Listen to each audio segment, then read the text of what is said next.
Assalamualaikum warahmatullahi wabarakatuh. Perkenalkan, nama saya Isna Fitriana dengan NIM 204240087 dari kelas 3D. Di sini saya akan menjelaskan tentang merancang dan mengoptimalkan sumber belajar dengan dosen pengampu Bapak Jetran Victoria MPD. Pengertian sumber belajar. Sumber belajar adalah segala sesuatu yang dapat digunakan untuk membantu peserta didik dalam proses belajar.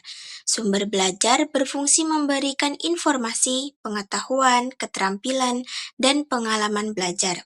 Sumber belajar juga tidak hanya terbatas dalam buku pelajaran, tetapi juga meliputi manusia, lingkungan, media, dan teknologi yang mendukung proses belajar. Adapun fungsi dan manfaat sumber belajar. Fungsi sumber belajar adalah membantu guru dalam menyampaikan materi agar lebih mudah dipahami oleh siswa. Selain itu, sumber belajar juga berfungsi untuk menciptakan pembelajaran yang menarik dan bermakna. Manfaat sumber belajar antara lain meningkatkan motivasi belajar siswa, membantu siswa belajar mandiri, dan mengembangkan kemampuan berpikir kritis, serta menghubungkan materi pembelajaran dengan kehidupan sehari-hari.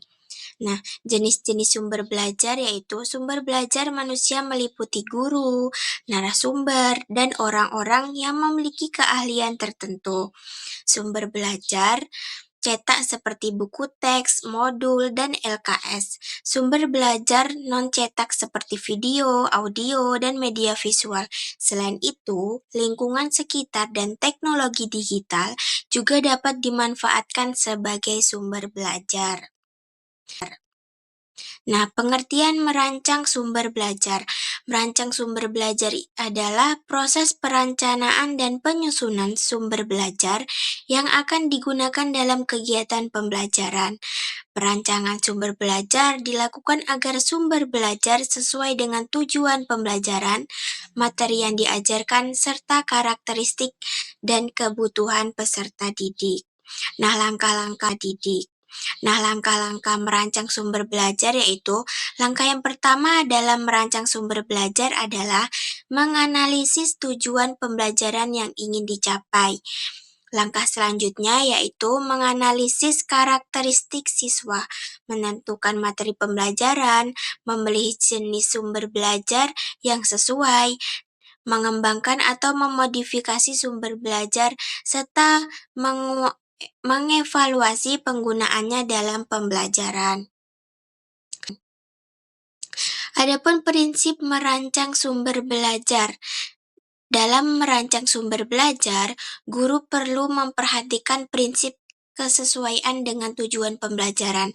Selain itu, sumber belajar harus sesuai dengan karakteristik siswa, mudah digunakan, menarik, efektif, efisien, dan dapat digunakan secara berulang untuk mendukung proses belajar. Nah, pengertian optimalisasi sumber belajar.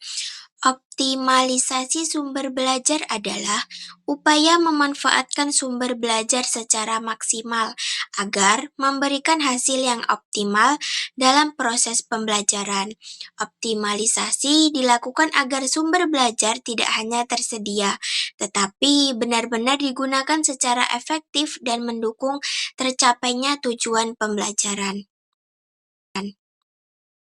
Strategi optimalisasi sumber belajar.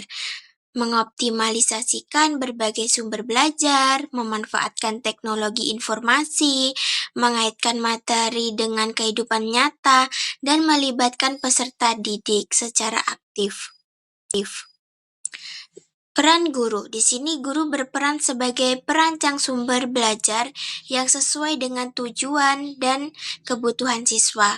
Selain itu, guru juga berperan sebagai fasilitator, inovator dalam mengembangkan sumber belajar kreatif, serta evaluator yang menilai keberhasilan penggunaan sumber belajar dalam pembelajaran.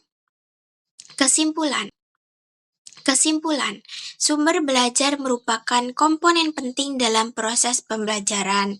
Dengan perancangan yang baik dan optimalisasi yang tepat, sumber belajar dapat meningkatkan kualitas pembelajaran.